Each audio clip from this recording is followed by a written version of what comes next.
किरण सत्याश में हूं आपके साथ सत्यम और हाजिर हूं एक नए वीडियो के साथ। ये वीडियो डॉक्टर मनमोहन सिंह से जुड़ा हुआ है।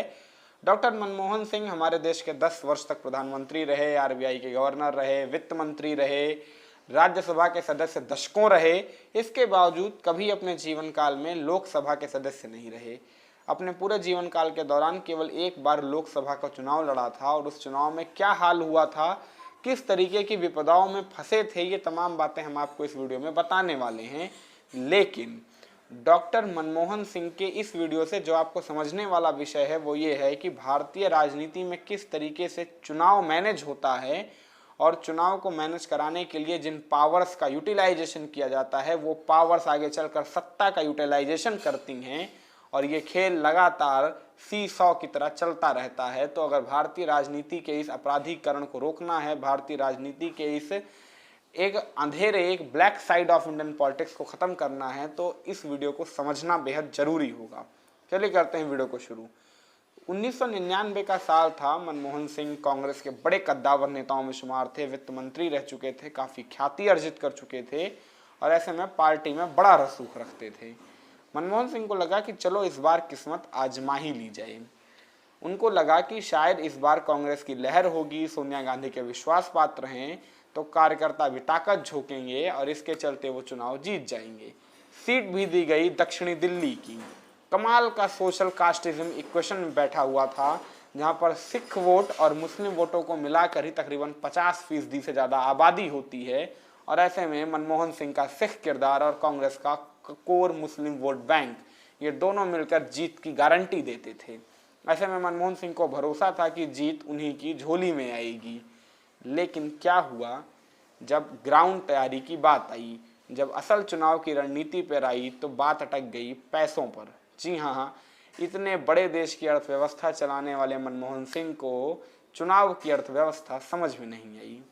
उन्हें समझ में नहीं आया कि किस तरीके से पैसों का इतना बड़ा रोल होता है किसी चुनाव को जीतने के लिए। वे अब तक समझते थे कि चुनाव तो केवल जनता को वोट देना होता है, जनता को अपनी बातें समझाइए और जनता वोट देगी, सिर्फ यही चुनाव का खेल होता है। लेकिन असल में बहुत सारे बारीक खेल जुड़े हुए होते हैं। मनमोहन सिंह को चुनाव के लिए केवल 20 लाख रुपए मिले थे।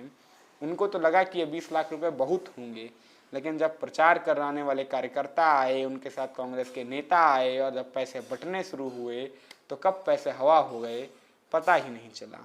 मनमोहन सिंह को इस बात की भी खबर नहीं थी कि फाइनेंसर्स भी कुछ होते हैं जो चुनाव में आपको आर्थिक मदद देते हैं चंदे के तौर पर और फिर बाद में सुविधाएं तो उठाते ही होंगे। और लेकिन मनमोहन सिंह को ऐसी कोई जानकारी नहीं थी, जिसके चलते वो फाइनेंसर से भी मिलते नहीं थे और ऐसे में पैसा आ नहीं रहा था और कार्यकर्ता अब काम करने को तैयार नहीं थे। मनमोहन सिंह को लगा था कि वो सोनिया गांधी के बेहद विश्वास पात्र हैं, इसीलिए कांग्रेस के कार्यकर्ता अपनी जान फूकेंगे। लेकिन उनको समझ में आ गया बहुत जल्दी ही कि कांग्रेस के कार्यकर्ता हों या किसी भी पार्टी के कार्यकर्ता, वो तभी काम करते हैं जब उसके बदले में उन्हें रोकड़ा मिलता है। कांग्रेस के एक सीनियर नेता ने मनमोहन सिंह से उस समय कहा था कि सर, अगर पैसे नहीं मिले तो चुनाव तो पक्का हार जाएंगे, क्योंकि उसके लिए हमें ऑफिस बनाने होंगे, कार्यकर्ताओं को पैसे बांटना होगा, नाश्ता कराना होगा, चाय पानी हर चीज़ में पैसा लगता है और पैसा अब है नहीं। ऐसे में फिर मनमोहन सिंह ने सोचा कि चलो फाइनेंसर से भी मिल लेते हैं।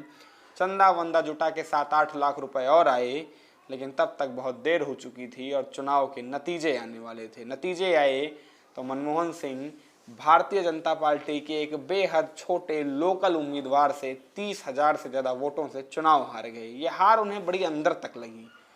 उनको लगा कि क्या इस देश में मेरा इतना रसूख नहीं है कि मैं एक छोटे से लोकल नेता से चुनाव हार सकता हूं, और क्या पैसा इस देश की चुनावी राजनीति में इतना महत्व रखता है। इन बातों से वे अंदर तक हिल गए थे और समझ गए थे कि ये चुनावी राजनीति उनके बस की है नहीं।